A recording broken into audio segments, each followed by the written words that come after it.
অমিত শাহ এবং জেপি নাড্ডা তাদের সফরের মধ্যেই বঙ্গ সফরের মধ্যেই কিন্তু প্রতিবাদ মিছিল এবং শ্যামবাজারে রীতিমতো ফুটবল নিয়ে প্রতিবাদ করতে দেখা গেল তৃণমূলকে। প্রতিবাদ দিবস পালন হলো, সমস্ত ব্লকে ব্লকেই পালিত হলো এই প্রতিবাদ দিবস। প্রতিবাদ মিছিল হলো, ফুটবল নিয়ে প্রতিবাদ মিছিলের আয়োজন করে যুব তৃণমূল কংগ্রেস। সুকান্ত মজুমদার তিনি স্বামী বিবেকানন্দকে নিয়ে যে মন্তব্য করেছিলেন তারই প্রতিবাদে হয় এই কর্মসূচি।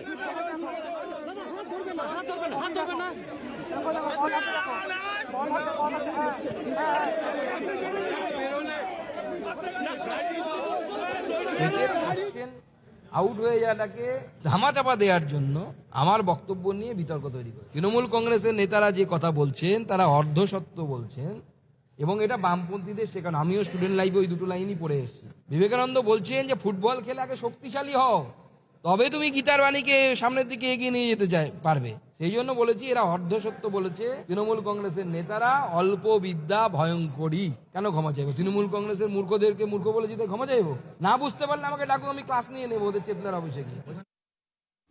আমরা বিজেপির ঔদ্ধত্য দেখে অবাক হয়ে যাই এবং স্বামীজিকে অপমান করতেও তারা বাকি রাখেনি। অনুশোচনা তো হওয়া উচিত। তিনি অ্যাপোলজি চাইবেন না, ক্ষমা চাইবেন না, মানে স্বামীজির চেয়েও বড়। বাংলা এটা মানবে না। জেপি নাড্ডা, অমিত শাহজি এসছেন, তো তারা বলুক সুকান্ত মজুমদারকে তোমার তো ক্ষমা চাওয়া উচিত। এই উচ্চ নেতৃত্ব সমর্থন করছে স্বামীজির এই অপমানকে।